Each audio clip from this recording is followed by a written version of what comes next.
እንዴት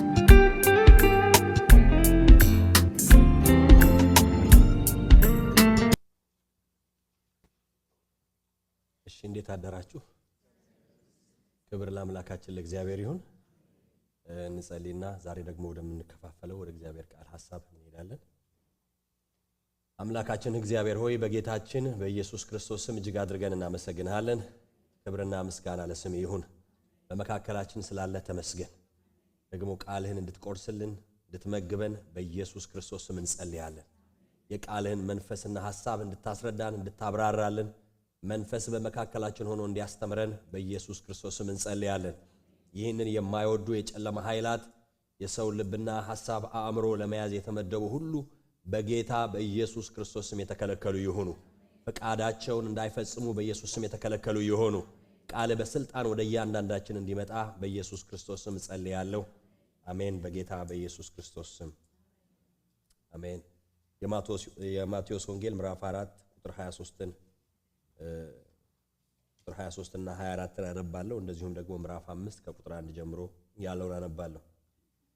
ኢየሱስም በምኩራቦቻቸው እያስተማረ የመንግስትንም ወንጌል እየሰበከ በሕዝቡ ያለውን ደዌና ሕማም ሁሉ እየፈወሰ በገሊላ ሁሉ ይዞር ነበር። ዝናውም ወደ ሶርያ ሁሉ ወጣ። በልዩ ልዩ ደዌና ስቃይ ተይዘው የታመሙትን ሁሉ አጋንንትም ያደረባቸውን በጨረቃም የሚነሳባቸውን ሽባዎችንም ወደ እርሱ አመጡ፣ ፈወሳቸውም።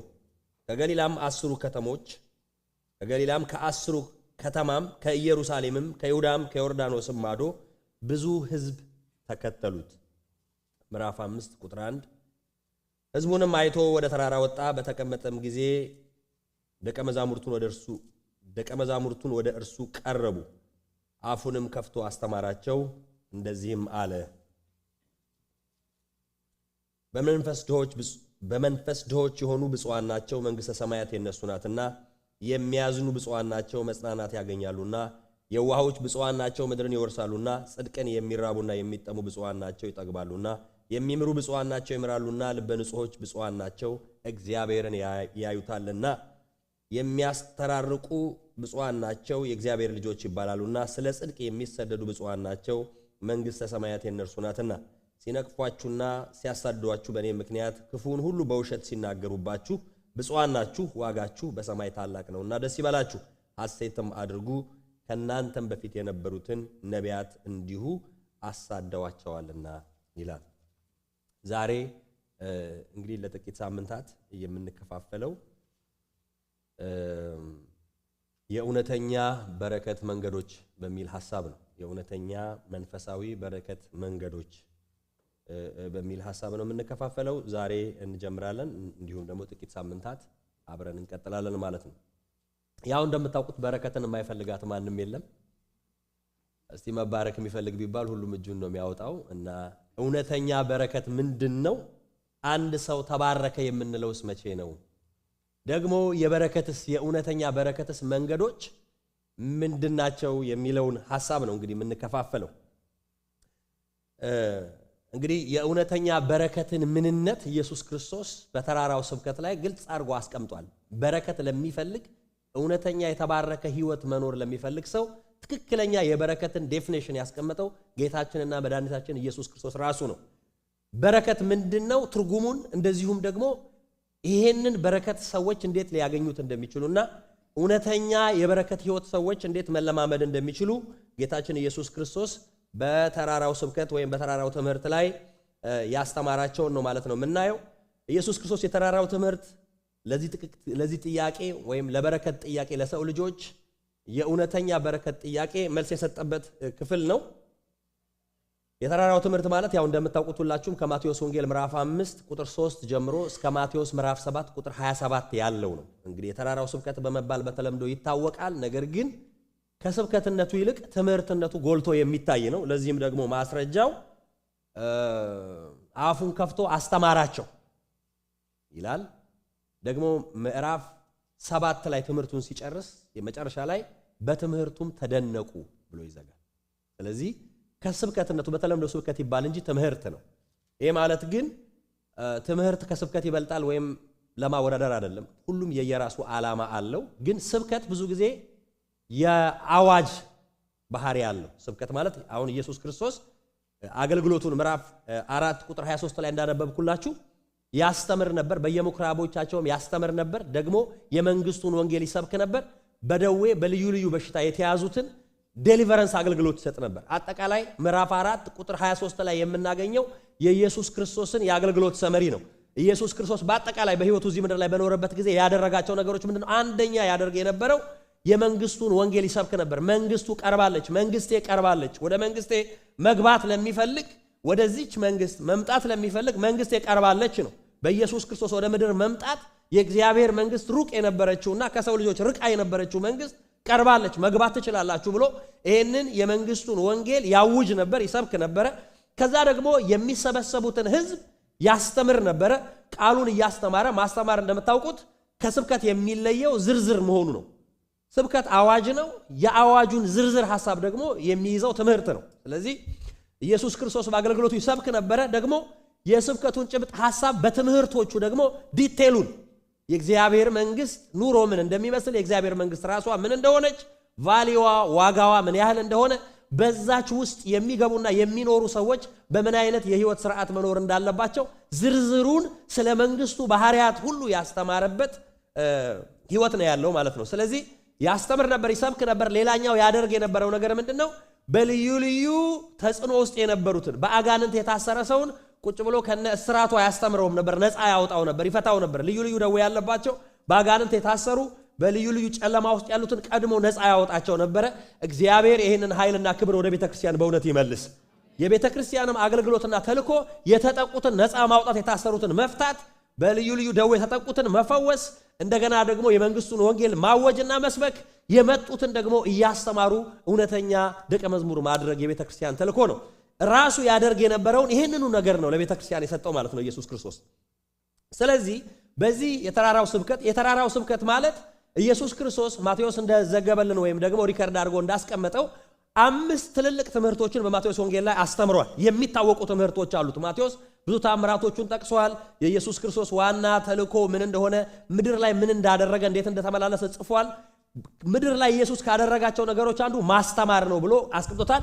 5 ዋና ዋና ትምህርቶች አሉ። ከነኚህ ከአምስቶቹ የመጀመሪያው ትምህርትና ለብዙ ዘመናት ትልቅ ስፍራ ይሰጠው የነበረ በቤተ ክርስቲያን ለብዙ ዓመት በብዙ ይሰበክ በብዙ ይነገር የነበረ የኢየሱስ ክርስቶስ ፌመስ ወይም ታዋቂ ትምህርቱ ነው።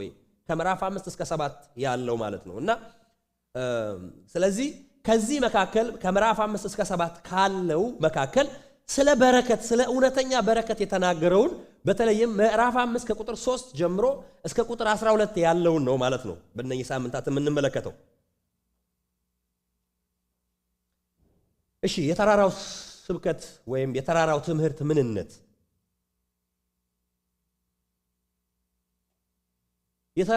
የተራራው ትምህርት ከሌሎች የኢየሱስ ክርስቶስ ትምህርቶች ልዩ የሚያደርገው ነገር ምንድነው? የተራራው ትምህርት በዘመኑ የነበረውን የአይሁድ አስተሳሰብ የገለበጠ ትምህርት ነው።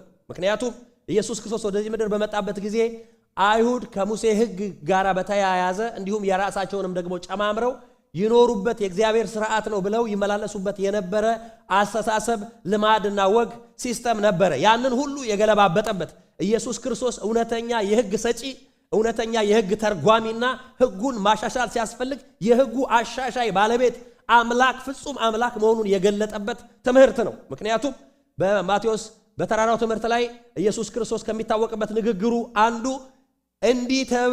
እንዲህ እንደተባለ ታውቃላችሁ፣ እኔ ግን እላችኋለሁ ብሎ የተባለውን ትክክለኛ ትርጉም የሰጠበት፣ አንዳንዱ ቦታ ማሻሻያ ያደረገበት፣ የሕጉ አውጭና የሕጉ ባለቤት ራሱ መሆኑን በስልጣን እየተናገረ በዘመኑ የነበሩትን ፈሪሳውያን፣ በዘመኑ የነበሩትን አስተማሪዎችና የሕግ መምህራን ሁሉ ቻሌንጅ ያደረገበት ትምህርቱ ነው። እንዲህ እንደተባለ ታውቃላችሁ፣ በዚህ እንደኖራችሁ፣ በዚህ እንደተመላለሳችሁ ታውቃላችሁ፣ እኔ ግን እላችኋለሁ እያለ በስልጣን ይናገር ነበር። እንደውም ትምህርቱን ሲጨርስ ምንድነው የሚለው? እንደ ጸሐፍቶቻቸው ሳይሆን እንደ ባለስልጣን ይናገር ስለነበረ ሁሉም ተገረሙ ይላል። በጣም አግራሞት የሞላባቸው ነገር ጸሐፍቶቻቸው ያስተምራሉ። የሙሴን ሕግ በዘመናቸው ሁሉ ሲያስተምሩ ሲተነትኑ ይታወቃሉ። ኢየሱስ ልዩ የሚያደርገው ነገር ምንድነው? ሲናገር ቃሉ ስልጣን ነበረው። የሰውን ሕይወት የሚለውጥ ነበር። የሰውን አስተሳሰብ የሚለውጥ ነበር።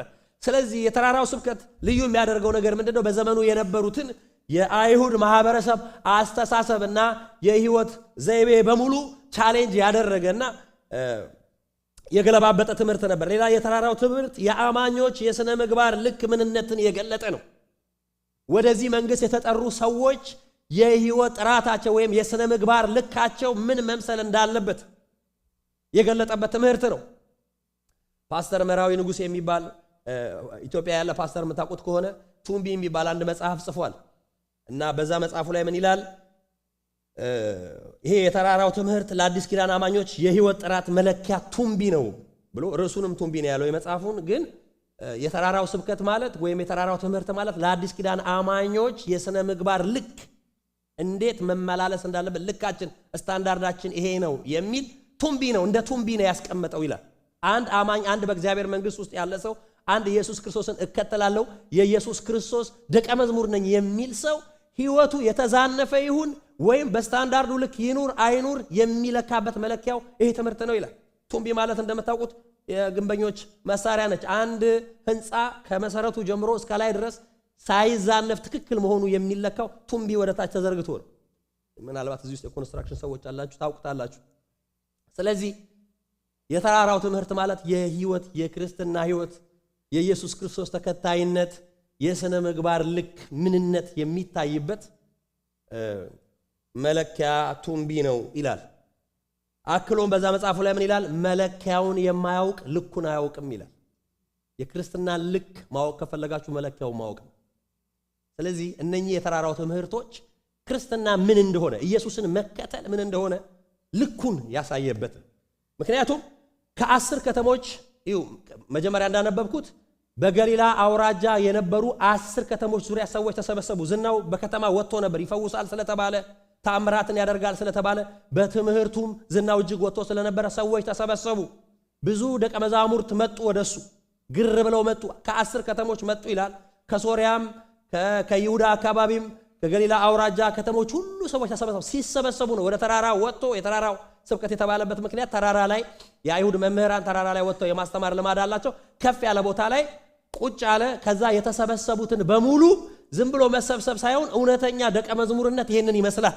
በእውነት እኔን ከተከተላችሁ ትባረካላችሁ፣ የምትባረኩት የእውነተኛ በረከት መንገድ ግን ይሄ ነው ብሎ ያስተማረበት ክፍል ነው ማለት ነው።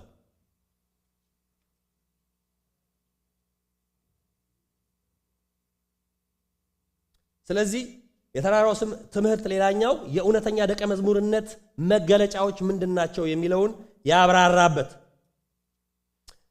በዮሐንስ ወንጌል ምዕራፍ 8 ቁጥር 31 እንዲህ ብሏል። እንዲሁም ኢየሱስ ያመኑትን አይሁድ እንደዚህ አላቸው፣ እናንተ በቃሌ ብትኖሩ በእውነት ደቀ መዛሙርቴ ናችሁ።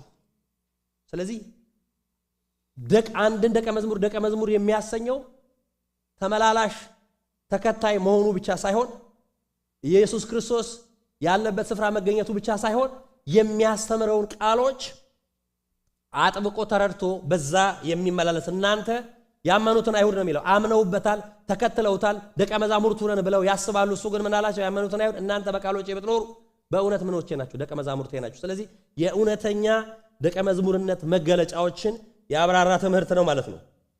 እሺ፣ የተራራው ትምህርት ለጌታ ለኢየሱስ ክርስቶስ ተከታዮች የህይወትና የኑሮ መሰረት መሆኑን ጌታ ራሱ በግልጽ ተናግሯል። አንድ ሰው ኢየሱስ ክርስቶስን እከተላለሁ ካለ የኑሮ መሰረት ይሄ ትምህርት እንደሆነ በግልጽ ተናግሯል። ይህንም ደግሞ በዚህ ትምህርት ያልተገነባ የክርስትና ህይወት በቀላሉ የሚፈርስና የሚናድ በአሸዋ ቤት ወይም የአሸዋ ቤት መሆኑን፣ በሰማያዊ የዜግነት መስፈርትም በፍጹም ተቀባይነት የሌለው መሆኑን፣ ይህንን ቃሌን ሰምቶ የማያደርገው ቤቱን በአሸዋ ላይ የሰራን ሰነፍ ሰው ይመስላል ብሎ ይህ ለክርስትና ህይወት መሰረት እንደሆነ፣ ይህን ትምህርት ሰምቶ ማድረግ ሰምቶ በዚህ ትምህርት ውስጥ መመላለስና መኖር የክርስትና መሰረቱ ይሄ እንደሆነና ከዚህ ውጪ የሆነ የሥነ ምግባርም ሆነ የህይወት ስታንዳርድ ፈጽሞ በእግዚአብሔር መንግስት ህይወት ውስጥ ተቀባይነት እንደሌለው፣ እንደ አሸዋ ቤት ፈራሽ እንደሆነ፣ ጥቅመ ቢስ ፋይዳ ቢስ እንደሆነ ያስረዳበት ትምህርት ነው። ትምህርቱ ልክ ሲጨርስ በዚህ ነው ይህንን ቃሌን ሰምቶ የሚያደርገውና የማያደርገው ብሎ በማለት የክርስትና ህይወት መሰረት እንደሆነ ተናግሮ ነው የሚጨርሰው። ስለ ተራራው ትምህርት ይህን ያልካል። እንግዲህ ከተራራው ትምህርት መካከል ለዚህኛው ሴሽን እንግዲህ የመረጥነው ትምህርት ጋር እንሄዳለን። ማቴዎስ ምዕራፍ 5 ቁጥር 3 በመንፈስ ድሆች የሆኑ ብፁዓን ናቸው መንግሥተ ሰማያት የነሱ ናትና። አሁን እስካሁን ያልኩት እንደ መንደርደሪያ ስለ ተራራው ስብከት እንደው ጀነራል የሆነ ማሳሰቢያ ለመስጠት ነው እንጂ አሁን የምንነጋገርበት ሐሳብ ይሄ ነው። በመንፈስ ድሆች ብፁዓን ናቸው መንግሥተ ሰማያት የነሱ ናትና። በመጀመሪያ የብጽዕና ትርጉም እናያለን። ብጽዕና ምንድነው? ብፁዓን ናቸው ብሎ ኢየሱስ ክርስቶስ 8 አይነት ሰዎች ብፁዓን ናቸው ብሎ ተናግሯል። 8 የብጽዕና መንገዶችን ተናግሯል። እና እነማን ናቸው ብፁዓን በእግዚአብሔር መንግሥት ውስጥ? መጀመሪያ የብጽዕናን ትርጉም እንይ። ብጽዕና አንዳንዶች በተለየ የመንፈሳዊ ብቃት ጣራ ላይ ላለ ሰው የሚሰጥ የማዕረግ ስም አድርገው ያዩታል። በተለየ መንፈሳዊ ጣራና ሌቭል ላይ የደረሱ ሰዎች ለምሳሌ ብፁዕ አቡነ እከሌ ብፁዕነታቸው ተብሎ በተለየ የመንፈሳዊ ጣራ ላይ የደረሱ ትልቅ ፖዚሽን ላይ ያሉ ሰዎች የማዕረግ መጠሪያ ተደርጎ የተቆጠረባቸው ዘመናቶች እንዲሁም ደግሞ እስካሁንም ደግሞ በአንዳንድ ቤተ እምነቶች እንደዚያ አይነት ስያሜ ያለው ብጽዕና ለሆኑ የተለየ መንፈሳዊ ሌቭል ላይ ለደረሱ ሰዎች የተሰጠ ስያሜ ነው ብለው የሚያምኑ አሉ። ሌሎች ደግሞ ብጽዕና በቅድስና ወይም በጽድቅ ሕይወት ልቆ መገኘት የመንፈሳዊ ማንነት ልህቀት መለኪያ ነው። አንድ ሰው ብፁዕ የሚባለው በጽድቅና በቅድስናው ልቆ ሲገኝ የመንፈሳዊ ሕይወት ልቀት ደረጃ ነው ብለው የሚያስቡ ሰዎች አሉ። ነገር ግን ብፁዕ የሚለው ቃል የግዕዝ ቃል ነው። አቻ አማርኛ ፍቺው የተለያየ መዝገበ ቃላቶችና ትርጉሞች ብፁዕ ለሚለው ቃል የተሰጡ ትርጓሜዎችን ልንገራችሁ። አንደኛ ብፁዕ ማለት የተባረከ ማለት ነው። ቀጥተኛ ትርጉሙ የግዕዙ ብፁዕ የሚለው ሐሳብ የተባረከ ሰው ማለት ነው። ሁለተኛ ደስተኛ ሰው፣ መለኮታዊ ደስታን የሚለማመድ ሰው። ደስታ ሲባል ኖርማል የሆነውን በሆነ ነገር አሁን ደስ ብሎን በኋላ የሚጠፋውን አይነት ደስታ ሳይሆን መለኮታዊ የሆነ የማይነዋወጥ የማይቀያየር በሁኔታዎች ከፍና ዝቅ የማይል እውነተኛ ደስታ ያለው ሰው ማለት ነው። ሌላ በብሉይ ኪዳን የተመሰገነ ወይም ምስጉን ነው፣ በክፉዎች መንገድ ያልሄደ እንደሚለው ምስጉን የሚለውን የተመሰገነ የሚለውን ትርጉም ይዛል። ሌላኛው ደግሞ ዲቫይን አፕሩቫል ያገኘ ወይም እግዚአብሔር የተቀበለው ሕይወት ያለው ሰው ማለት ነው ተብሎም ተተርጉሟል። ብፁዕ ማለት እግዚአብሔር የተቀበለው ሕይወት ያለው አፕሩቫል ያገኘ በእግዚአብሔር ፊት ተቀባይነት ያለው ሕይወት ያለው። ሌላ ብፁዕ ማለት በእግዚአብሔር ፊት ሞገስ ያገኘ እግዚአብሔር ያጸደቀው እግዚአብሔር ልክ ነው ያለው ሕይወት ያለው ሰው ብፁዕ ነው። ስለዚህ ብጽዕና በመለኮታዊ ባርኮት ብቻ የሚገኝ ጥልቅ ደስታ ወይም ሐሴት የሞላበት ሕይወት ብለን ልንወስደው እንችላለን። እደግመዋለሁ። ብጽዕና በመለኮታዊ ባርኮት ብቻ የሚገኝ ጥልቅ ደስታ ወይም ሐሴት የሞላበት ሕይወት ልንለው እንችላለን። ስለዚህ ይሄንን ጥልቅ የሆነ ደስታ ወይም ሐሴት የሞላበት የእግዚአብሔር ደስታ ያለበት ሕይወትን ለመኖር ወይም በእንደዚህ አይነት ሕይወት ለመባረክ ምን መሆን ያስፈልጋል የሚለውን እናያለን። የብጽዕና ደስታ ምድራዊ ነገር ላይ የተመሰረተ ሳይሆን ምንጩ ሰማያዊ ነው። ምክንያቱም በምድር ያሉ ደስታዎች በሁኔታዎች የሚመጡና የሚሄዱ ናቸው። ይሄ ብፁዕ የሚለው ደስታ ግን ምንጩ ሰማይ የሆነ ደስታ ነው። ሰማያዊ ደስታ ነው። በምድራዊ ዕውቀትና ሀብት ውስጥም በፍጹም አይገኝም እንደዚህ አይነቱ ደስታ፣ የብጽዕና ደስታ። ሌላኛው የብጽዕና ደስታ በውስጡ አልፈው ካላዩት ለመግለጽ የሚያስቸግር ደስታ ነው። በቃ ልክ የማርን ጣፋጭ ነገር ቀምሶ ለማያውቅ ሰው የማርን ጣፋጭነት ለማስረዳት እንደመሞከር ማለት ነው። የብጽዕናን ደስታ ማለት ሰዎች በልዩ ልዩ ነገሮች ደስታ እናገኛለን፣ ደስ ይለናል። የምናስበው ሲሳካ፣ ነገሮች ሲሆኑ በብዙ መንገድ እንደስታለን። ግን ይሄ የብጽዕና ደስታ የተለየ ደስታ መሆኑን የምናውቀው ሰዎች በዛ ውስጥ አልፈው ወይም ኤክስፒሪየንስ አድርገውት ኖረውበት የሚያውቁት ብቻ ነው። በቃ ልክ ጣፋጭ ምን እንደሆነ ቀምሶ የማያውቅ ሰው ማር ማለት እንዴት መሰለ ምናምን እያልን ከማብራራት በቃ መፍትሄው ምንድን ነው? ጣብ ማድረግ ነው በላሱ ላይ በቃ ማለት ይሄ ነው። የብጽዕናም ደስታ ልክ እንደዚህ ነው። ከእግዚአብሔር የሆነው እውነተኛ የሆነው የብጽዕና ደስታ ማብራሪያ የለውም። በመዝገበ ቃላት የምናብራራው ነገር ሳይሆን በመኖር በመቅመስ የምናውቀው ነው። በኢየሱስም ይህንን ህይወት እግዚአብሔር ያብዛልን። በእውነት እንደዚህ አይነቱ ደስታ የሚቀመስ ብቻ ነው እንጂ የሚብራራና እንደው በትምህርት አንደኛ ሁለተኛ እያል የምንሰብከውና የምናስተምረው አይነት ደስታ አይደለም። ሌላኛው ስለ ብጽዕና ደስታ ልናውቅ የሚገባው ነገር ብጽዕና ለተለዩ ሰዎች የሚሰጥ ሳይሆን ማንም ሰው በጌታ ከዳነ ሊለማመደውና ሊቀምሰው ሊኖርበት የሚችለው ህይወት ነው። ለሆኑ ሰዎች የሆኑ መንፈሳዊ ጣራ ላይ ላሉ የተሰጠ ማዕረግ ሳይሆን ማንም፣ ምክንያቱም ኢየሱስ ይህን ትምህርት ያስተማረው ከየስፍራው ለተሰበሰቡ፣ ለተማረው፣ ላልተማረው፣ ለድሃው፣ ባለጠጋው ኢየሱስን ለመከተል ወስነው ለተሰበሰበው ሁሉ ህዝብ ነው የተናገረው። ለደቀ መዛሙርት የሚለው በዛ ክፍል ላይ ስለ 12ቱ ሳይሆን የሚያወራው አጠቃላይ ስለተከተለው ህዝብ ነበር የሚናገረው። ስለዚህ ለሆኑ ለተለየ ሰዎች የሚሰጥ ማዕረግ ሳይሆን ማንም በኢየሱስ ክርስቶስ አምኖ የዳነ ሰው ሊለማመደውና ሊኖረው የሚችል ህይወት ነው ብጽዕና። የብጽዕና ደስታ በሁኔታዎች ከፍ ዝቅ የማይል የማይታወክና የማይረበሽ ጥልቅ ደስታ ማለት ነው። በሁኔታዎች የማይታወክ በእነ ጳውሎስ ህይወት ውስጥ ይሄን አይተናል አይደል? እስር ቤት ሆነው በግንድ ተጠርቀው በምንም ደስታቸውን ሊያስሩት አልቻሉ፣ ሊነጥቁት አልቻሉ። አሰሯቸው፣ ደበደቧቸው፣ ገረፏቸው፣ አስፈራሯቸው፣ በዚህ ስም አትናገሩ ብለው ዛቱባቸው።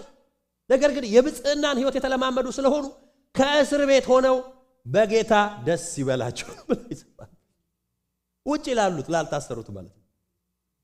የብጽዕና ደስታ የሚታሰር አይደለም፣ የሚያያዝ አይደለም፣ በሁኔታዎች ከፍና ዝቅ የሚል አይደለም። በማንኛውም ሁኔታ ውስጥ ከናንተ የማይወሰድ አእምሮን የሚያልፍ የእግዚአብሔር ሰላም ማለት ነው። ሃሌሉያ።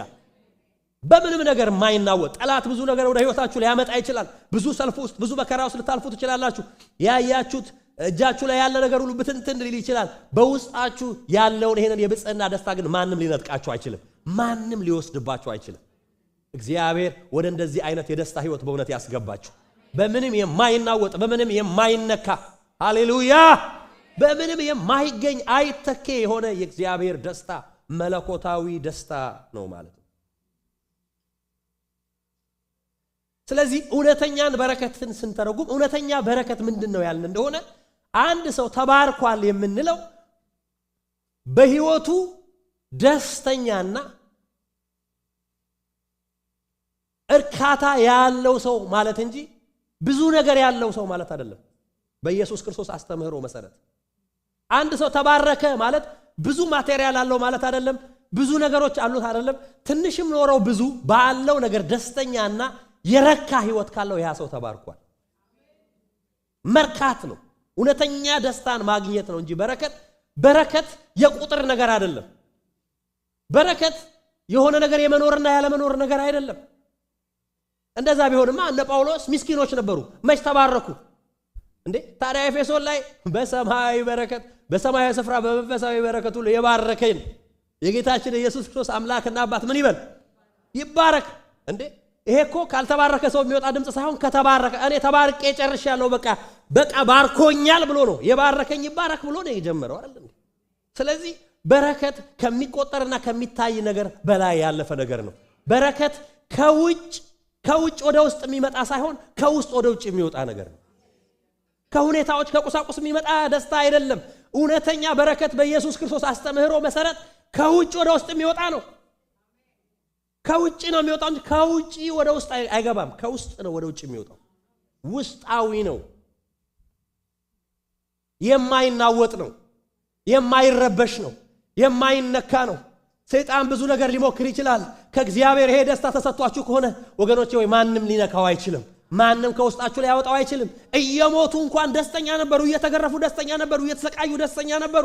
ደስታቸውን ማንም ሊነካው አልቻለም። ይሄ የብጽዕና ደስታ ይባላል። መለኮታዊ ደስታ ይባላል። ከእግዚአብሔር ብቻ የሚሰጥ የስጦታ ደስታ ይባላል። እግዚአብሔር በእውነት በዚህ ደስታ ያንበሽብሸን። የሚሰጥ ነው ደስታ። አንድ ሰው ምንም ነገር ኖሮት ሁሉ ነገር ሞልቶለት መጨረሻ ላይ ጎሉና ዓላማው ምን ደስ መሰኘት ነው እኮ አይደል እንዴ? ለምሳሌ መኪና ሁሉ ያው ያደርሳል አይደል? ግን ከመኪና ስንገዛ አንዳንዶች ሞዴል እንመርጣለን፣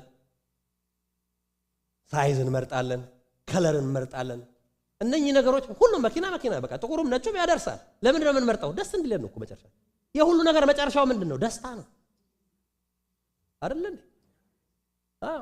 ሶስት መኝታ ቤት በቂያችን ነው እያለ 5 እናደርጋለን። እኔ ትልቅ ነገር ወዳለሁ ብለን ለምን? ደስ እንዲለን በቃ። ታውቃላችሁ ሰው የሚያደርገው የሚለፋው የሚደክምበት ነገር ሁሉ መጨረሻው ደስታ እንደሆነ። ልጆች መውለድ እንኳን መጨረሻው ደስታ ነው። ለምሳሌ አንድ ሰው ባልና ሚስቶች ልጅን የሚወልዱት ልጅ የማሳደግን ኃላፊነት መውሰድ ፈልጋለሁ ልጅ ማሳላሳደግ ብሎ አይደለም። ልጅ ሲኖረው ደስ ይለው በቃ ደስ እንዲለው ነው። ታውቃላችሁ ሰው ምድር ላይ የሚያደርገው ነገር ሁሉ የሚያደርገው መጨረሻ ፖይንቱ ደስታን ማግኘት። ትዳር የሚይዘው በትዳር ውስጥ ደስታን ለማግኘት ነው። ልጆችም የወልደው በልጆች ውስጥ ደስታ ለማግኘት ነው። ንብረትም ያከማቸው በዛ ንብረት ውስጥ ጥሩ ኑሮ በመኖር ደስታን ለማግኘት ነው። ከምግብ የሚመርጠው አንደኛው ምግብ የማያኖር አንደኛው የሚያኖር ስለሆነ አይደለም፣ ደስ ስለሚል። የምግብ ምርጫችን ይለያያል። አንዳችን ደስ የሚለን ሌላችን ደስ አይለንም። ግን ደስ የሚለንን ምግብ የምንመርጥና የምንበላው ለምንድን ነው? ደስታን ስለምንፈልግ። ሰው ደስታን ፈላጊ ነው። እውነተኛ ደስታ ግን ከእግዚአብሔር ዘንድ የሚሰጥ ነው። ሃሌሉያ! ደስታን የሚሰጥ እግዚአብሔር ነው። ስለዚህ በረከት ምንድን ነው ሲባል በኢየሱስ ትምህርት ብጽዕና ነው። ከእግዚአብሔር የሚሰጥ ነው። ስለዚህ እውነተኛ ደስታ ወይም የብጽዕና ደስታ ከውስጥ ወደ ውጪ የሚፈስ እንጂ ከውጭ ወደ ውስጥ አይደለም። ወይም ከሁኔታዎች የሚገኝ ሳይሆን ከልብ የሚፈልቅ ነው። ከሁኔታዎች ፍጹም እንደዚህ አይነት የብጽዕና ደስታ ከሁኔታዎች የሚገኝ ደስታ የለም እያልኳችሁ አይደለም። ጊዜያዊ ጥቂት የሆነ ደስታ አለ። ግን እኔ የማወራው የብጽዕና ደስታ ይሄ የባርኮት ደስታ ግን ከልብ የሚፈልቅ ነው እንጂ ከሁኔታዎች የሚመጣ ደስታ አይደለም። ስለዚህ አንድ ሰው ሁሉ ነገር ኖሮት ደስታ ከሌለው ተባርኳል ልንል አንችልም። ታውቃላችሁ ብዙ ነገር ያላቸው ሰዎች ራሳቸውን ሲያጠፉ እናያለን። ትዳራቸውን ሲበትኑ እናያለን። ከልጆቻቸው ጋር ሰላም ሲያጡ እናያለን። አይደል እንዴ? በሱስ ውስጥ ሲደበቁ በሲጋራ በአሽሽ በተለያየ አደንዛዥ ውስጥ ብዙ ምንም ያልጎደላ አሁን እቺ ምን ጎሏት ነው ይሄ ምን ጎሎት ነው የሚያስብል ብዙ ነገር። ስለዚህ ደስታ ትርጉሙ ሌላ ነው ማለት ነው። ወይም በረከት ትርጉሙ ሌላ ነው ማለት ነው። የበረከት ትርጉም ሌላ መሆኑን የምታውቁት ተባረኩ ብለን የምናስባቸው ሰዎች የእውነትም የተባረኩበት በረከት አለመሆኑን የምታውቁት ፍጹም በዛ ነገር ደስተኛ አለመሆናቸውን ስናይ ነው። ደስታ የብጽዕና ደስታ ወይም እውነተኛ በረከት ከእግዚአብሔር የሚሰጥ ብቻ እግዚአብሔር የሚሰጥ። እሺ አንድ ሰው ሁሉ ነገር ኖሮት ደስታ ከሌለው ተባርኳል ልንል አንችልም። ምክንያቱም ያገኘውና የሰበሰበው ነገር ሁሉ ደስታ ሊሰጠው ካልቻለ ትርጉም የለውም። መጨረሻ ላይ መብላት ብቻውን በረከት እንዳልሆነ፣ መልበስ ብቻውን መባረክ እንዳልሆነ መጽሐፍ ቅዱሳችን በሐጌ መጽሐፍ ላይ በግልጽ አስቀምጦታል። መብላት መቻል 7 አይነት አቀርበ በየሰዓቱ መብላት ወይም 10 አይነት አስቀምጦ ደርድሮ መብላት መቻል መባረክ እንዳይደለ አሁን ይመስለናል አይደል? ግን አይደለም። ይሄን አለመሆኑን ሐጌ ምዕራፍ 1 ቁጥር 6 ላይ ማንበብ እንችላለን። ምን ይላል? በላችሁ ነገር ግን ምን አላላችሁ? አልጠገባችሁ። ጠጣችሁ ነገር ግን ምን አላላችሁ? አረካችሁ። ለበሳችሁ ነገር ግን አልሞቀ። ስለዚህ መልበስ አይደለም በረከት፣ መብላት አይደለም በረከት። ብዙ አይነት ልትበላ ትችላለህ፣ ግን እርካታ ካልሰጠህ ያ በረከት አይደለም።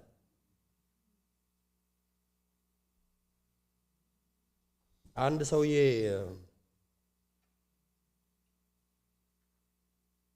ባለሀብት ነበር አሉና ያ ባለሀብት ሰው ሁልጊዜ ሲወጣና ሲገባ የአካባቢው ሰው በጣም ጎንበስ እያለ ሰላም ይለዋል። በጣም ያከብሩታል ሀብት ስላለው። ከዛ አንድ ሰው ሁልጊዜ ምንም በቅጡ ሰላም የማይለው ሰው አለ። እሺ ምናምን ብሎት የሚያልፍ እና ሁልጊዜ ይገረማል በዛ ሰው። እንዴት ነው ሰው ሁሉ እንደዚህ ሰላም እያለኝ ይሄ ሰው እንዴት ነው ጥጋቡ? እንዴት ነው እንደዚህ ሰላም የሚለኝ ብሎ ሁልጊዜ ይደነቃል። እና አንድ ቀን ፊት ለፊት ሲገናኙ ጠየቀው። ስማ አንተ የአካባቢው ሰው ሁሉ እንዴት ሰላም እንደሚለኝ ታውቃለህ? አንተ ምንድን ነው እንደዚህ የሚወጣጥረህ አለው። ሲለው ምንድነው እኔ ለአንተ ለምንድን ነው የምሰግደው? አንተም የምትበላው አንድ እንጀራ እኔም የምበላው አንድ እንጀራ አለው። ሰውየው ደፈራ አለና ያልገባህ ነገር አለ፣ ልዩነቱ ወጡ ላይ ነው አለው። እውነት ነው። ግን ግን ልዩነቱ እዛ ጋር አይደለም፣ ከዛ ያለፈ ነው። ብዙ ወጥ መብላት መቻል አይደለም መባረክ፣ ወይም ቴብላችን ላይ ብዙ ነገር መኖሩ አይደለም። በረከት ቴብላችን ላይ ባለው ነገር መርካት መቻል ነው። እዛ ላይ እርካታና ደስታ ማግኘት መቻል ነው በረከት እንጂ በረከት ከዛ ያልፋል። ስለዚህ በሐጌ ዘመን የነበሩ ሰዎች ታውቃላችሁ ታሪካቸው፣ በምርኮ ላይ የነበሩ ሰዎች ናቸው። ትንቢተ ሐጌ ከምርኮ የተመለሱ ሰዎች ታሪክን ነው የሚናገረው እና ምርኮ ላይ የነበሩ በብዙ ስቃይ ውስጥ፣ በብዙ መከራ ውስጥ፣ በብዙ ግዞት ውስጥ የነበሩ ሰዎች ናቸው። እግዚአብሔር ራራላቸው፣ ወደ መለሳቸው፣ ወደ ሀገራቸው ወደ ኢየሩሳሌም ተመለሱና ከዛ በኋላ አንድ ነገር አሰቡ። ታውቃላችሁ ሰው ከምርኮ ሲመለስ መጀመሪያ የሚያስበው ስቴብልመንት ነው። ስቴብል መሆን በህይወቱ በኑሮ መደራጀት ነው። ከዛ በኋላ ሁሉም ሰው ወደ ገዛ ቢዝነሱ ሩጫ፣ ህይወቱን ለማቋቋም ሩጫ ውስጥ ሆኑ እና በዛ መካከል እግዚአብሔርን ረሱት። እግዚአብሔርን ፕራዮሪቲ ማድረግ አልቻሉ እና መቅደሱን መስራት ተው፣ ቤቱን መስራት ተው፣ አምልኮ ተው። ለምን? በቂ ምክንያት አላቸው። ምክንያቱስ እነሱ ምንድነው የሚሉት? እኛ አሁን ገና ከምርቆ መተናል፣ ቦታ አልያዝንም፣ ስፍራ አልያዝንም። እስቲ መጀመሪያ ቢዝነስ ይስተካከል፣ እስቲ ኑሮዬን፣ እስቲ ጉሮሮዬን መጀመሪያ ልድፈን፣ እስቲ መጀመሪያ ቤቴን ላስተካከል፣ እስቲ ስቴብል ልሁን ነበር የሚሉት እና እግዚአብሔር ነብዩ ሐጌን ላከና ምን አላቸው? እናንተ አለ የእግዚአብሔር ቤት የሚሰራበት ጊዜው ገና ነው ትላላችሁ። ጊዜው ገና ነው። ለምንድን ነው ጊዜው ገና ነው ያሉት? ገና ከምርኮ መምጣታቸው ነው። እውነት ነው እኮ ገና አልተደራጁም። ገና አስራት መባ መስጠት አይችሉም። ገና ብዙ ነገር ገና ቦታ አልያዘም። ቦታ ሲይዝ አመልከዋለሁ፣ ቦታ ሲይዝ አገለግለዋለሁ ብለው ነው የሚያስቡት። እና እናንተ የምታስቡትን አውቃለሁ። የእግዚአብሔር ቤት አይሰራ አላላችሁ፣ እግዚአብሔር አያስፈልገንም አላላችሁም እኮ። እናንተ ምን አላችሁ? እናንተ ያላችሁት ገና ነው ጊዜው ትንሽ፣ እኔ ነገሮች ቦታ ሲይዙልኝ መጥቼ አመልከዋለሁ አገለግላለሁ ነው ያላችሁት። ከዛ በኋላ ስቴብል ለመሆን ይሮጣሉ። ሲሮጡ እግዚአብሔር ሮጠው ያመጡትን ነገር ለካ እየመጣ እንዳይረኩበት እፍ ሲበሉ ለካ ደስታን እፍ ብሎ ያባረዋል እግዚአብሔር። ደስታ ይበላሉ፣ አይደሰቱ፣ ግን አይገባቸውም ምስጢሩ። ነብዩን ልኮ እስኪነግራቸው ድረስ ለምን እንደዛ እንደሆነ አያውቁም። እንዴ እየበላችሁ ነበር እኮ አለ፣ ግን ጠግባችኋል ወይ? እየጠጣችሁ ነበር፣ ግን ረክታችኋል ወይ? ቁጥር 9 ላይ እንዲላል ምዕራፍ 1 ቁጥር 9 እናንተ ብዙ ነገር ተስፋ አደረጋችሁ፣ እነሆም ጥቂት ሆነ። ወደ ቤት በገባችሁ ጊዜ ይላል እፍ አልኩበት። ይህ ስለምንድን ነው ይላል የሰራዊት ጌታ እግዚአብሔር። እናንተ ሁሉ ወደ የቤታችሁ እየሮጣችሁ የኔ ቤት ፈርሶ ስለተቀመጠ ነው። ፕራዮሪቲ አልሰጣችሁኝም። አምልኮ በኋላ ነው፣ ሁለተኛ ነው አላችሁ። አገልግሎት ሁለተኛ ነው አላችሁ። እግዚአብሔርን መፈለግ ሁለተኛ ነው አላችሁ። ደግሞ በቂ ምክንያት አላችሁ። እንደዛ ያላችሁበት ምክንያት ከምርኮ ስለተመለሳችሁ ነው። ይታወቃል፣ እረዳችኋለሁ። ስቴብል እስክትሆኑ ድረስ ነው እንጂ ፈጽሞ አልተዋችሁኝም፣ እረዳችኋለሁ። ግን ለካ ኑሮ ስቴብል የሚሆነው ከእግዚአብሔር ጋር ሲሰሩት ነው። እነሱ የመሰላቸው መጀመሪያ አስተካክለው ቦታ አድርገው ማምለክ ነው ያሰቡት። ግን ቦታ አይሆንም ያለ እግዚአብሔር። ታውቃላችሁ እግዚአብሔር እፍ እንደሚልበት ደስታ ሁሉ ነገር ሰርታችሁ አከማችታችሁት መጨረሻ ላይ ልትደሰቱ በቃ ነፍሴ ወይ ቤጠጭ ልትሉ ስትሉ እግዚአብሔር መተወፍ ካለበት ምን ይሰራል? ሊትራሊ የሚለው እንደዚህ ነው። እናንተ ሰበሰባችሁት፣ እኔ ደግሞ መጥቼ እዛ የሰበሰባችሁበት ነገር ውስጥ ደስታ እንዳይኖር እፍ እያልኩ ደስታ እየገላ እንዴት ነው እፍ ስትሉ ደስታን አውጡ እፍ ብሎ ይወስዳል ከመካከላቸው። ደስታ የሚባል ነገር የለም። ምን የመሳሰለ ልብስ ትለብሳላችሁ ግን ሙቀት የለውም ይላል። ምቾትን ነስቻችኋለሁ። በህይወታችሁ እንዳትረኩ፣ ለብሳችሁ እንዳይሞቃችሁ፣ ጠጥታችሁ እንዳትረኩ፣ በልታችሁ እንዳትጠግቡ አድርጋችኋለሁ። ለምን? የእግዚአብሔር ነገር ገና ነው ጊዜው ስላላችሁ።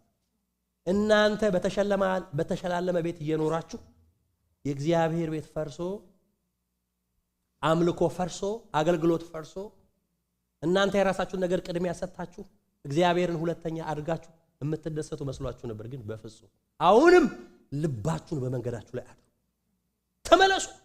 እኔን አንደኛ አድርጉ፣ ሌላው ነገር ሁሉ ይከተላችኋል። እኔን አስቀድሙ፣ ደስታ ይቀድማችኋል፣ ሐሴት ይቀድማችኋል፣ በረከት ይቀድማችኋል። አእምሮአችን ያታለለናል። ታውቃላችሁ፣ ስጋችን ያታለለናል፣ ሰይጣን ያታለለናል። አንተ እኮ ጊዜ አለ፣ ታገለግላለህ፣ ነገ ጊዜ አለ፣ ትጾማለህ፣ ጊዜ አለ፣ ነገ ትጸልያለህ። ስጋችን ሰይጣን ጠዋት ማታ ይሄንን ነው የሚነግረን። እግዚአብሔር ግን ሁሉ ጊዜ እርሱን እንድናስቀድም ይነግረናል። የእውነተኛ በረከት መንገድ እግዚአብሔርን አንደኛ ማድረግ ነው። እግዚአብሔርን ከፊት ለፊት አድርጎ መውጣት ነው ወገኖች። ስለዚህ መብላት በረከት አይደለም፣ መልበስ በረከት አይደለም ደስታ ከሌለበት። ያ ደስታ ደግሞ ከእግዚአብሔር ብቻ የሚሰጥ ነገር።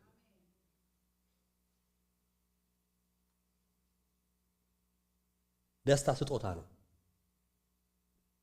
ደስታ እግዚአብሔር ብቻ የሚሰጠው ነገር፣ ማንም ሰው ሊሰጣችሁ አይችልም። እውነተኛ ደስታ፣ የብጽዕና ደስታ ከእግዚአብሔር የሚሰጥ ነው። ጠቢቡ ሰለሞን እንደምታውቁት ጥበበኛ ሰው ነው። ዝም ብሎ መደበኛ ጥበበኛ ሰው ብቻ አይደለም፣ ፈላስፋ ነው። ብዙ ተፈላስፏል። መጽሐፈ መክብብን ማንበብ ነው፣ መኃልየን ማንበብ ነው ስለ ሰለሞን ለማወቅ። ፈላስፋ ነው፣ ሪሰርቸር ነው። ብዙ ሪሰርችን ብዙ ጥናትና ምርምሮች ያደረገ ሰው ነው። እና ምርምር ካደረገባቸው ርዕሰ ጉዳዮች ደግሞ ምርምር ለማድረግ ጥናት ለማድረግ እግዚአብሔር ራሱ ፈቅዶለታል። ተመራመር እስቲ አጥና፣ የምትችለውን ሁሉ አድርግ ብሎ ፈቅዶለታል። ሪሰርች ስራ ብሎ ሁሉ ነገር ፈቅዶለታል። ስለዚህ ጥበብ ነበረው፣ ዕውቀት ነበረው፣ ሪሶርስ ነበረው፣ ሪሰርች ለመስራት ሀብት ነበረው። እስቲ አለና ብዙ ነገር ላይ ስካር ላይ ሪሰርች ሰርቷል። ታውቃላችሁ ምን ይመስላል ስካር ብሎ? እብደት ነው አለ። በቃ እስቲ ልበድና ምንድነው ስካር ውስጥ ያለ ልዩ ነገር ብሎ ሰርቷል። እና የጥናት ጽሑፉን አቅርቦልናል ለኛ መክብብ ላይ ማየት ነው።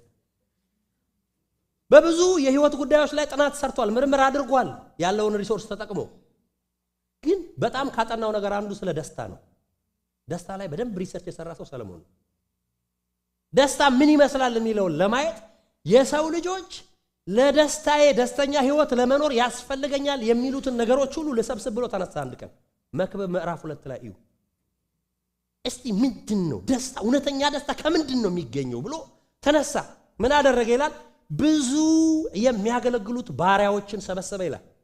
ከተሞችንና ጋርደኖችን ሰራ ይላል። ብዙ ጋርደኖች፣ መዝናኛ፣ ከቦታ ቦታ ጠዋት ሌላ ከሰዓት ሌላ ቦታ እየሄደ የሚዝናናበትን ሰራ ይላል። ወይንን ተከለ ይላል። መጥመቂያን ሰራ ይላል። ብዙ ሚስቶችን አደረገ። እግዚአብሔር የፈቀደለትን ብቻ ሳይሆን ያልፈቀደለትን፣ ከሀገር ውስጥ ብቻ ሳይሆን ዲያስፖራ ሚስቶችን ሁሉ ከሌላ ሀገር አታምጣ ከተባለው ቦታዎች ሁሉ አመጣ። ከአሕዛብ እስቲ የአሕዛብ ሴቶች ምን ይመስላሉ ብሎ የከለከለውን ሁሉ አምጥቶ ሰበሰበ። ከሴት ጋር ባለ ግንኙነት ምን አይነት ደስታ አለ የሚለውን ከ1000 ሴት ጋር ተኝቶ ሞከረ። ምንም ያልሞከረው ነገር ደስታ ምንድን ነው? ሁሉንም አይነት ነገር አደረገ። ምዕራፍ 2 ቁጥር 1 እስከ 12 በምድር ላይ መልካም የተባሉትን ነገሮች ሁሉ ለራሱ አከማቸ። መልካም የሚባለው ሰው ምድር ላይ ያስፈልገኛል የሚላቸውን ነገሮች በሙሉ እሱ አቅሙ ስለነበረው በገንዘቡ ገዝቶ አመጣው። ይገርማችኋል፣ መጠኑ አይታወቅም ነበር የነበረው የብርና የወርቅ ብዛት። ወርቅ ሰበሰበ፣ ብር ሰበሰበ። ሰለሞን እንደዛ ወርቅ ሲሰበስብ ባይዞ እስራኤል ብዙ አልደላቸውም ነበር በሰለሞን ዘመን። እሱ ወርቅ ይሰብስብ እንጂ ልክ ሰለሞን ሲወርድ ለሰለሞን ልጅ ያቀረቡለት ጥያቄ አባተ በግብር ቀንበር አክብዶብን ነበር እባክህ አቅልልልን ብለው ነው የሰለሞን ልጅ ጠየቁት። ህዝቡን ያስጨነቅ ግብር ይሰበስብ ነበር። ቤተ መንግስቱ ግን በወርቅ ያንቆጠቆጠው ነበር። አሕዛብ ሁሉ ያመጡ ለሱ ለጥበቡ እየተደነቁ ገንዘብና ወርቅ ብር ያመጡለት፣ ስጦታ ያመጡለት ነበር። ሁሉን ነገር አይቶ መክብብ 2:2 ላይ ምን ብሏል? ሳቅ ሞኝነት ነው፣ ተድላስ ምን ይጠቅማል? ጥቅም የለውም አለ። ሞክሮት ይሄው ነው አለ። በቃ ለካ የሰበሰብኩት ሁሉ ቅራቅም ሆነ። ወርቅም ራሱ ብርም ራሱ ሁሉም ነገር ከንቱ ነው። ምንድነው አለ? ሞኝነት ነው። ለዚህ ነበር ወይ የለፋሁት አለ። ሁሉ ከንቱ የከንቱ ነው አለ። ከዛ በኋላ በጣም የሚገርመኝ ነገር ደግሞ ምዕራፍ 5 ላይ ይሄድና በአንድ ኮንዲሽን ሁሉ ነገር ከንቱ አይሆንም ደግሞ አለ። መብላት መጠጣት ደግሞ እዚህ ጋር መብላት ከንቱ ነው አለ። መዝናናት ሁሉም ከንቱ ነው አለ። ግን በአንድ ኮንዲሽን ከንቱ የማይሆንበት ደግሞ ሁኔታ አለና ምዕራፍ 5 ቁጥር 18 ላንብብላችሁ። መክብብ ምዕራፍ 5 ቁጥር 18 እስከ 20 ድረስ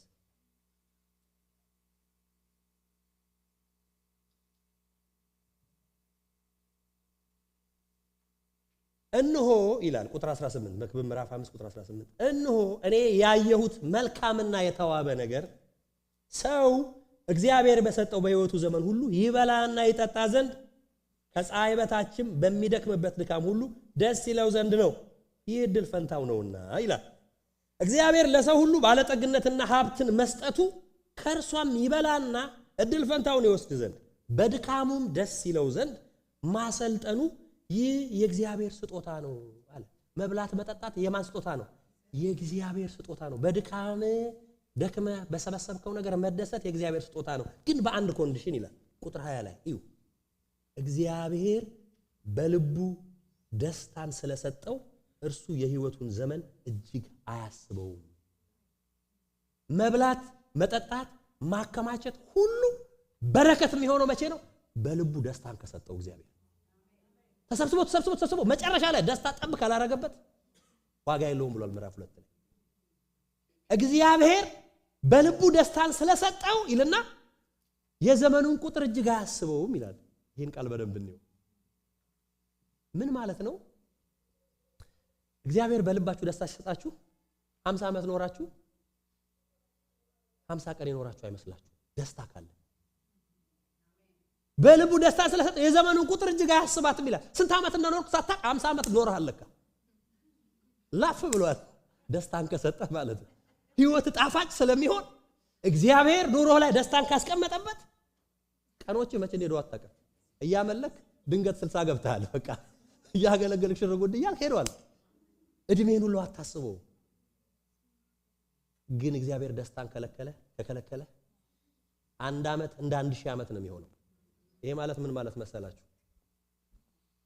1 ሰዓት ለ1 ሰዓት ፀሐይ ላይ መቀመጥና ለ1 ደቂቃ የጋለ ብረት ምጣድ ላይ እንደመቀመጥ ማለት። የትኛው ነው ረጅም? የትኛው ነው ረጅም? 1 ደቂቃ። ህይወት የእግዚአብሔር ደስታ ከሌለበት፣ ህይወት ደስታ ካልሞላበት በቃ የጋለ ብረት ምጣድ ላይ እንደተቀመጠ 1 ደቂቃ 1 ዓመት ይሆንብሃል። የቁጥር ነገር አይደለም። እድሜ የቁጥር ነገር አይደለም። በዛ እድሜ ውስጥ እንዴት ኖርክ ነው። እግዚአብሔር በሰጠህ እድሜ ውስጥ እንዴት ኖርክ? ህይወትህ እንዴት ነበረ ነው። በዛ በእግዚአብሔር ደስታ ውስጥ ከኖርክ የዘመንህን ቁጥር አታስበውም። ላፍ ይላል፣ ይሄድልሃል። ህይወት አልገፋ ካለ ራስህን ቼክ አድርግ። ከእግዚአብሔር ጋር እንዴት ነው? ኑሮ አልገፋ ካለ አውቃላችሁ ህይወት የሚባለው ነገር ከቁሳቁስ በጣም ያለፈ ትርጉም ያለው ነገር ነው። ምክንያቱም ምንም የሌላቸው የሚመስሉ በብዙ ደስታ የተሞሉ ሰዎች አሉ። በጣም ጠዋት ሲነሱ ሳቃቸው፣ ፈገግታቸው የሚባርካቸው። መጽሐፍ ቅዱስ ምን ይላል? የልብ ደስታ ፊትን ታበራለች ይላል። ፊታቸው ብራይት የሆነ ከሁኔታ ጋር ያልሆነ ደስታ ያላቸው፣ የእግዚአብሔር ደስታ ያላቸው ብራይት ናቸው። እንዴት ነህ ጌታ ይባረክ ይለዋል። እንዴት ነህ? ሰላም ነው ጌታ ይመስገን። በቃ ከውስጥ ነው ፈንቅሎ የሚወጣው ደስታ። የልብ ደስታ ፊትን ምን ትላለች? ታበራለች። ፊታቸው የሚያበራ ሰዎች ማን ናቸው ብትሉኝ፣ እግዚአብሔር የልብ ደስታን የሰጣቸው፣ የብጽዕናን ደስታ የሰጣቸው፣ ከቁሳቁስ ጋር ያልተያያዘ፣ ከምንም ምድራዊ ስኬት ጋር፣ ከአእምሮ ዕውቀት ጋር፣ ከሀብት ጋር፣ ከምን ጋር ያልተገናኘ ከእግዚአብሔር የሆነ ደስታ ያላቸው ሰዎች ማለት ነው ብፁዓን ማለት።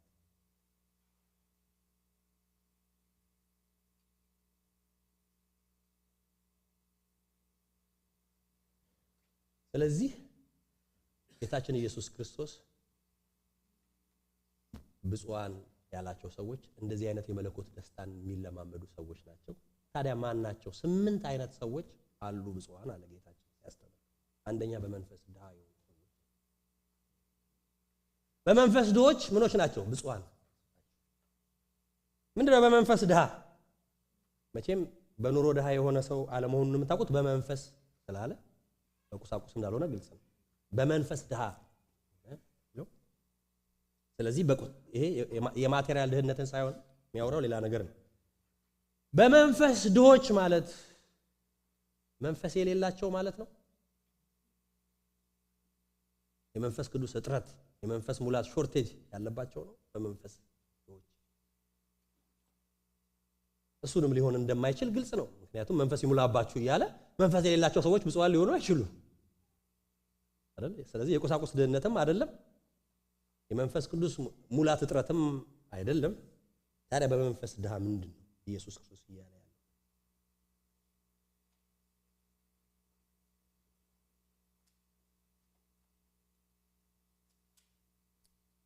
በመንፈስ ድሃ ማለት በእግዚአብሔር የሚታመን እርሱም ብቻ ተስፋ የሚያደርግ ሰው ችግረኛ ወይም ድሃ ተብሎ የሚጠራባቸው አንዳንድ የመጽሐፍ ቅዱስ ትርጉሞች አሉ። ለምሳሌ መዝሙር 34 ከቁጥር 6 እና ቁጥር 8 ላይ ይሄንን ይተረጉማል። የቁሳቁስ ድሃ ሳይሆን ለምሳሌ መዝሙር 34 ቁጥር 6 ምን እንደሚለው ይህ ችግረኛ ጮኸ እግዚአብሔርም ሰማው ከመከራውም ሁሉ ምን አለው አዳነው። ይህ ችግረኛ የሚለው የቁሳቁስ ችግረኛን አይደለም።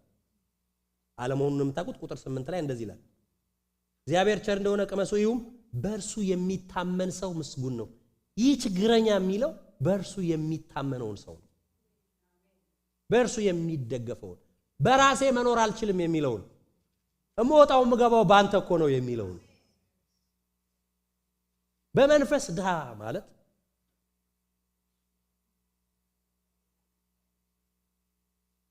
በእግዚአብሔር ፊት ትሁት ሆኖ ራሱን ባዶ አድርጎ ትምክትን አስወግዶ መቅረብ የቻለ ሰው በመንፈስ ድሃ ትምክት የሌለው እኔነት የሌለው እኔ እኮ የሚለው ነገር የሌለው እሱ እኮ የሚል በሁሉ ጌታ እኮ የሚል በሁሉ ይህ ችግረኛ ጮኸ እግዚአብሔርም ሰማው ከመከራው አዳነው። የትኛው እርሱን የታመነውን እሱን የሚደገፈውን ያላንተ አልችልም የሚለውን ራሱን ባዶ ያደረገውንና ትምክቱን ሁሉ ጥሎ ራሱን ዝቅ የሚያደርገውን ሰው ምን ይለዋል? የመንፈስ ድሃ። እንደሚታወቀው ሁላችን የተፈጥሮ ባህሪያችን በያዝነው ነገር የመደገፍና የመመካት ዝንባሌ ያለው የሰው ተፈጥሮ ነው። ታውቃላችሁ የሆነ ነገር ሲሳካ በሆነ ነገር ከሆነ ሰው ጋር በተለይ አወዳድረን ራሳችንን የተሻለ ሆነን ካየን አውቀነው ሳይታወቀን ትምክህት ይመጣል። ባዶ ማድረግ ይከብደናል። ራሳችንን ባዶነታችንን ሳይሆን ያለንን ነው ማሳየት የምንፈልገው። ስንነካ ብቅ ይላል ከዲዬ የማልጅ እንደው እንኳን ሰው በዘሩ ይመካል። የበረንበራስ ከሌ የእንትን ምናምን አጎት ልጅ ነኝ ምናምን ብሎ በራቀው ሁሉ ይመካል። አንዳንድ ጊዜ በረንበራስ እኮ ቅርብም ላይሆኑ ይችላሉ። ሩቅ ያሉትን ስቡ አምጥቶ ሁሉ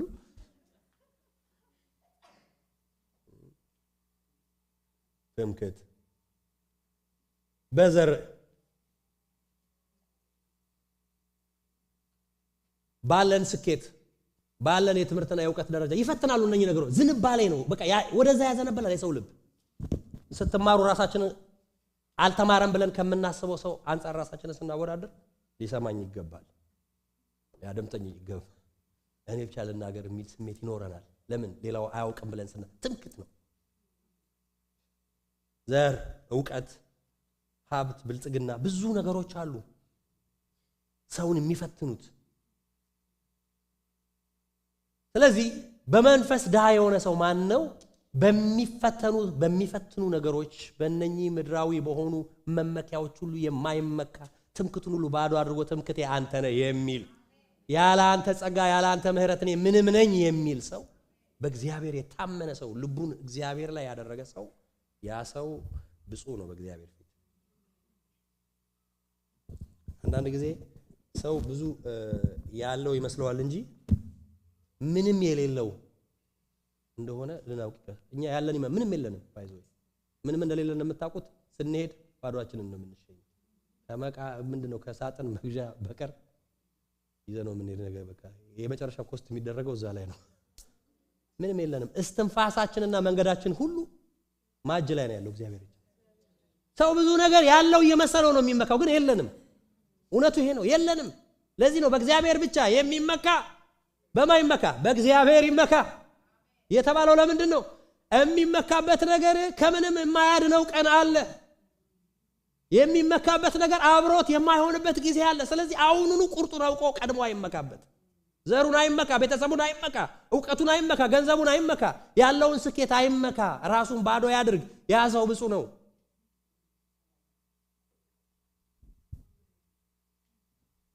ይህ ችግረኛ ጮኸ እግዚአብሔርን አደመጠው ይላል። ራሱን ሁል ጊዜ እግዚአብሔርን የሚለምን ራሱን የሚያዋርድ በራሱ ሙሉነትና ብቁነት የማይሰማው ሰው ያ ሰው ብፁዕ ነው፣ የሚመንፈስ ድሃ ነው። ሉቃስ ምዕራፍ 18 ከቁጥር 10 እስከ 13 ኢየሱስ ክርስቶስ በራሳቸው ጽድቅ በጣም የሚታመኑትን ፈሪሳውያንን አየና አንድ ስቶሪ ነገራቸው። ምን ይላል? ቁጥር 10 ሁለት ሰዎች ሊጸልዩ ወደ መቅደስ ወጡ፣ አንዱ ፈሪሳዊ ሁለተኛውም ቀራጭ። ፈሪሳዊ ቆሞ በልቡ ይላል ይህን ሲጸልይ እግዚአብሔር ሆይ እንደ ሌላ ሰው ሁሉ ቀማኛና አመፀኛ አመንዝሮችም ወይም እንደዚህ ቀራጭ ስላልሆንኩ አመሰግናለሁ። መጀመሪያ ጸሎቱ የጀመረው ያለውን ከመቁጠር ነው። እንደ ሌላ ሰዎች ከማለቱ አልፎ እንደዚህ ጭራሽ ሰው ጠቅሶ ማለት ነው። እና አንዳንድ ጊዜ ትምክታችን ከፍ የሚለው ሌሎችን ዝቅ በማድረግ ነው። የሌሎችን ድካም በመቁጠር ራሳችንን ከፍ አያችሁ። በጣም አንዱ ትልቁ ፈተና ምንድነው? የሰው ኢጎ የሚፈትነው ነገር ምንድነው? የሌሎችን ድካም በመመልከትና በመቁጠር እኛ የተሻልን እንደሆን እንድናስብ ይፈትነናል። ጠላት ስጋችንን ይፈትነናል። ይህ ሰው ጸሎት ላይ ነው ያለው፣ ግን ራሱን ሁሉ ጊዜ ከሌላ ሰው ጋር የሚያወዳድር፣ ጽድቁን ከሌላ ሰው ጋር የሚያወዳድር፣ ጸሎቱን ከሌላ ሰው ጋር የሚያወዳድር ሰው ነው። ፈሪሳዊውም ቆሞ በልቡ ይህን ሲጸልይ እግዚአብሔር ወይ እንደሌላ ሰው ሁሉ ቀማኛና አመፀኛ አመንዝሮችም ወይም እንደዚህ ቀራጭ ስላልሆንኩ አመሰግንሃለሁ። በየሳምንቱ 2 ጊዜ ጦማለሁ፣ ከማገኘው ሁሉ አስራት አወጣለሁ አለ። ቀራጩ ግን ይላል ቀራጩ ግን በሩቅ ቆሞ አይኖቹን ወደ ሰማይ ሊያነሳ እንኳን አልወደደም። ነገር ግን አምላኬ ሆይ እኔ ኃጢአተኛውን ማረኝ። ጸሎቱ አንድ ነች፣ ምህረትህ። እግዚአብሔር አለ ብሎ ወደሚያስብበት ሰማይ ለማየት ራሱ አልደፈረም። እማቀው እኔ ኃጢአተኝነቴን ብቻ ነው። እማቀው አንድ ነገር ነው፣ ኃጢአተኛ ነኝ፣ ምህረት ያስፈልገኛል አለ። ያ ሰው የሚያውቀው ምንድነው? የጸሎት ሰው መሆኑን ነው። 2 ጾማለሁ። ምን ጾም ብቻ አስራትም ሰጣለሁ፣ በደንብ መባም አለኝ። በልቡ ነው የሚለው፣ የሚያስበው ነው። ጌታ የሚያየው ልቡን ነው። ልቡ ውስጥ ጸሎቱን ሳይሆን የሚጸልየውን ሰውዬ ልብ ከምን ልብ እንደሚጸልይ ይመለከታል። እና ሁለተኛው ጸድቆ ሄደ ይላል። እግዚአብሔር ጸድቆ የሚለው እግዚአብሔር ተቀብሎት ማረኝ ያለውን፣ እኔ ከምህረት ውጪ አንዳች አይደለሁም ያለውን፣ ከምህረት ውጪ ባዶ ነኝ ብሎ የሱን ምህረት ተስፋ ያደረገውን ግን ብዙ ኃጢአት ያለበትን ሰው ተቀበለው እግዚአብሔር። ይሄ ብዙ ጸሎት ያለውን ሰው አልተቀበለው። ጾም ያለውን ሰው ያልተቀበለው፣ መባ የሚሰጠውን አስራት የሚሰጠውን አልተቀበለውም እግዚአብሔር። አያችሁ፣ ከመባችን ከአስራታችን መጀመሪያ የሚቀድመው ትምክተኛ ልባችን መውደቁ ነው።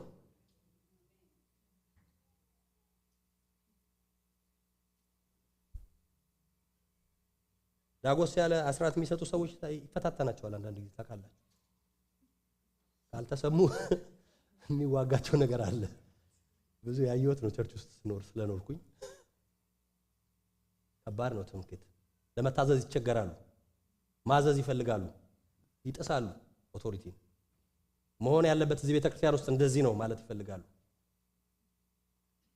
እግዚአብሔር የረዳቸው ደግሞ ብዙ ነገር ያላቸው ራሳቸውን አዋርደው ሰው የማያየውን አገልግሎት ደግሞ የሚያገለግሉ የመንፈስ ብፁዓኖች ደግሞ አሉ። በጣም እግዚአብሔር ብዙ ያደረገላቸው ግን ምንም እንደሌላቸው ራሳቸውን የሚቆጥሩ ከእግዚአብሔር ውጪ ትምክህትን ወደዛ ያሉ፣ ዞር በል ወደዛ ያሉ ሰዎች ሊነኩት የማይፈልጉትን አገልግሎት፣ ሊጠጉት የማይፈልጉትን አገልግሎት ይሄ የኔ ነው ብለው የሚወስዱ ሰዎች ደግሞ አሉ። ማንም ክሬዲት የማይሰጠውን ነገር እቺ ነች የኔ አገልግሎት የሚሉ በጣም አስተውለው የእግዚአብሔርን ልብ አውቀው የሚኖሩ ሰዎች ደግሞ አሉ። መዝሙር 34:18 እግዚአብሔር ልባቸው ለተሰበረ ቅርብ ነው፣ መንፈሳቸው የተሰበረውን ያድናቸዋል። ስለዚህ ልቡ የተሰበረ መንፈሱ የተሰበረ ሁሉ ጊዜ ዝቅ ያለ መንፈስ ያለው ሰው ማለት ነው። በመንፈስ ድሃ ማለት እንጂ መንፈስ የሌለው ማለት አይደለም። ወይም የቁሳቁስ ድሃ ማለት አይደለም። ሊኖራችሁ ይችላል ምንም ነገር ዛጋ እግዚአብሔር ምንም ችግር የለበትም። ያላችሁ ነገር ግን የሚያደርጋችሁ ነገር ካለ ነው ችግሩ።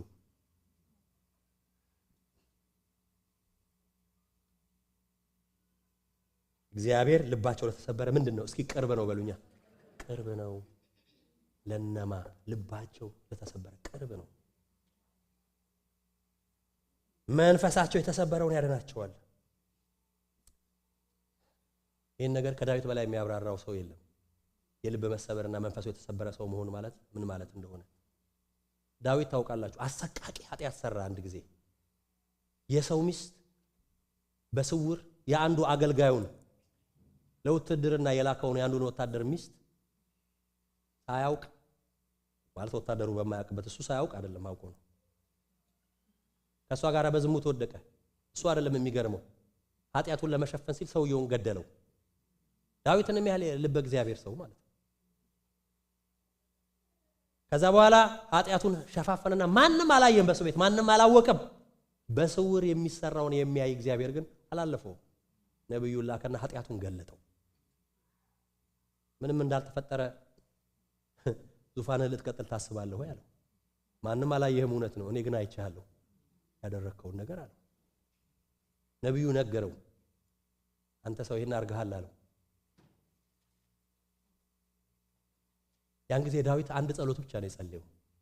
እንደዚህ የሚል መዝሙር ምዕራፍ 51 ቁጥር 17ን ጸለየ። ምን አለ? መስዋዕትንስ ብትወድ በሰጠውህ ነበር፣ የሚቃጠል መስዋዕት ደስ አያሰኝህም። የእግዚአብሔር መስዋዕት የተሰበረ መንፈስ ነው፣ የተሰበረውንና የተዋረደውን ልብ እግዚአብሔር አይነቅም ብሎ ጸለየ። እኔ አሁን ዛሬ ለኃጢአቴ የበደል መስዋዕት አላቀርብም ማለት ምክንያቱስ የእንስሳን ደም ማፍሰስና እንስሳን ማቅረብ ቀላል ነገር ነው። ራስን አዋርዶ መቅረብ ነው ከባዱ። መስዋዕት የሌላውን አካል ህይወት መስጠት ነው። የእንስሳውን ስጋና ደም ቆርሶ መስጠት ነው። እሱ ደስ አይልህም። እግዚአብሔርን አውቆታል። የሚቃጠል መስዋዕት ምክንያቱም ሰዎች ለበደላቸው በደል ሰርተው ለበደላቸው ማስተሰሪያ የበደል መስዋዕትን ያቀርባሉ፣ ያቃጥላሉ በእግዚአብሔር ፊት። ግን እኔ ያውቀሃለሁ አለ እግዚአብሔር። ያውቀሃለሁ አሁን በግ ባመጣ ምንም ደስ እንደማይል ይሄን እኔን ኃጢአት በእንስሳ ሳይሆን ማስወግደው አለ በተሰበረ ልብ ነው አለ። የእግዚአብሔር መስዋዕት ምንድነው? የተሰበረ ልብ ነው። የተዋረደውን መንፈስ እግዚአብሔር ምን ይለዋል? ይቀበለዋል ብሎ ራሱን አዋረደ፣ ልብሱን ቀደደ። እግዚአብሔር አይቶ ራራለት። ከኢየሱስ ክርስቶስ ቀጥሎ ምድር ላይ እግዚአብሔር እንደ ልቤ ያለው ሰው በፊትም ወደፊት የለም እስከዛሬ ድረስ። አንድ ሰው ነው ከኢየሱስ በእርሱ ደስ የሚለኝ የምወደው ያለው ልጁን ኢየሱስ ክርስቶስ። ከኢየሱስ ክርስቶስ ቀጥሎ ከሰው ልጆች ታሪክ ውስጥ እንደዚህ አይነት አሰቃቂ ኃጢአት የሚሰራውን ኃጢአቱን ለመሰወር ብዙ ርቀት የሚሄደውን ዳዊትን ግን እንደ ልቤ ነው ብሏል እግዚአብሔር። ማንንም እንደ ልቤ ብሎ አያውቅም። ለማንም ይሄን አይነት ዕውቅና አልሰጠም። ለዳዊት ሰጥቶታል። ለምን? ዳዊት እግዚአብሔርን በደንብ አውቆታል። የእግዚአብሔር መስዋዕት ምንድነው? የተሰበረ መንፈስ ነው። የተዋረደውን ልብ እግዚአብሔር ምን አይልም? አይንቅም። ልክ ስትዋረድ ያን ጊዜ እግዚአብሔር ቁጣው ይመለሳል። ልክ ራስን ባዶ ስታደርግ እግዚአብሔር ልቡ አይችልም። በቃ አውቆ የሰው በቃ አውቆኛል። ስለዚህ በመንፈስ ድሆች ብፁዓን ናቸው። እነማን ናቸው? በመንፈስ ድሆች፣ ራሳቸውን የሚያዋርዱ፣ መንፈሳቸው የተሰበረ፣ ልባቸው የተሰበረ፣ ትምክህት የሚባል የሌላቸው፣ ራሳቸውን ባዶ ያደረጉ ሰዎች በመንፈስ ድሆች ይባላሉ። ይህን ተናግሬ ልጨርስ። ሌላ በመንፈስ ድሆች ምንድነው? መንፈሳዊ ረሃብ ያላቸው ሰዎች የመንፈስ ድሆች ይባላሉ። የእግዚአብሔር ነገር ልማድ ያልሆነባቸው፣ ሁሉ ጊዜ መንፈሳዊ ግለታቸው ያለ፣ የጌታን ቃል ስታወሩ የማይሰለቹ። አንዳንድ ሰው ጥቅስ ምናምን ሰው ስልችት ይለው ቶሎ ርዕስ ይቀይራል። በቃ ስለ ኳስ ነው የሚወደው፣ ስለ እግዚአብሔር ቃል ሲወራ በቃ እኛም አንድ ሰሞን እንዲያርጎን ነበር አይነት ስሜት ነው ያለው። አዲስ ስለሆንክ ነው ምናምን። እንደዛ አይደለም። ነገር ግን በእግዚአብሔር ሕግ ደስ ይለዋል፣ በቀንና በሌሊት ሕጉን ምን ይላል? ያስባል። እሱም በወንዝ ዳር እንደተተከለ ቅጠሉም እንደማይደርቅ በወቅቱም ፍሬውን እንደሚሰጥ ዛፍ ይሆናል። የእግዚአብሔርን ነገር የሚወድ ሰው፣ የእግዚአብሔርን ቃል የሚወድ ሰው፣ የእግዚአብሔር ነገር የማያረጅበት ሰው፣ ሁልጊዜም ለእግዚአብሔር ነገር ትኩስ የሆነ ልብ ያለው ሰው፣ ጸልዮ የማይጠግብ አንብቦ የማይጠግብ ሰው፣ ስለ እግዚአብሔር ቃል ሲያወራ ጆሮዎቹ ንቅት ንቅት የሚሉ መንፈሳዊ ጆሮዎቹ ያልፈዘዙ ሰው፣ ያ ሰው በመንፈስ ድሃ ይባላል። መንፈሳዊ ረሃብ ያለው ሰው። መንፈሳዊ ረሃባችሁ ከጠፋባችሁ የሆነ ችግር ውስጥ ገብታችኋል። ጌታዊ ፈውሰኝ ማለት ያስፈልጋል። መንፈሳዊ ጤንነታችሁ ተቃውሷል። ህመም ውስጥ ነው ያላችሁት። ሰው ስጋው እንደሚታመም መንፈሳችሁ ታሟል ማለት ነው። ምልክት ነው።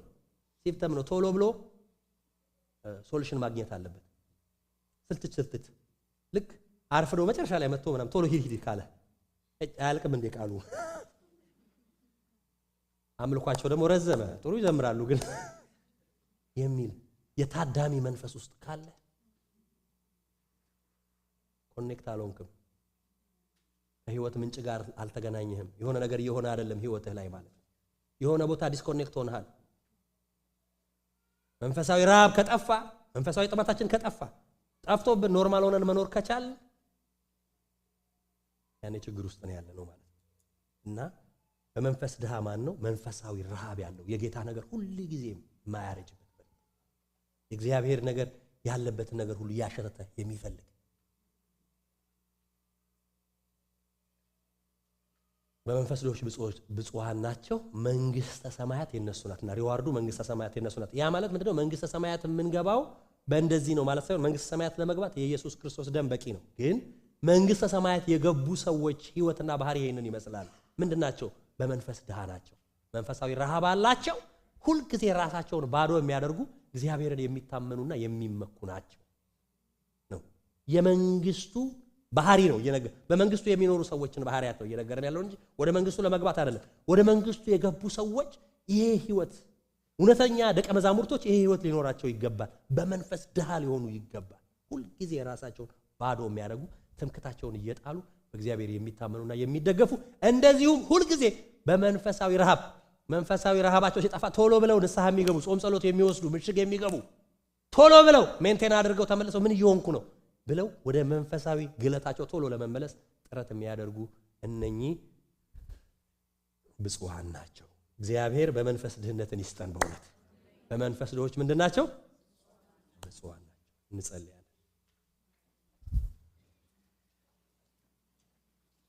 እውነተኛ መለኮታዊ ደስታና በረከት በህይወታችን በቤታችን እንዲሆን ከፈለግን በመንፈስ ድሆች ልንሆን ይገባል። በመንፈስ ድሆች ብፁዓን ናቸው።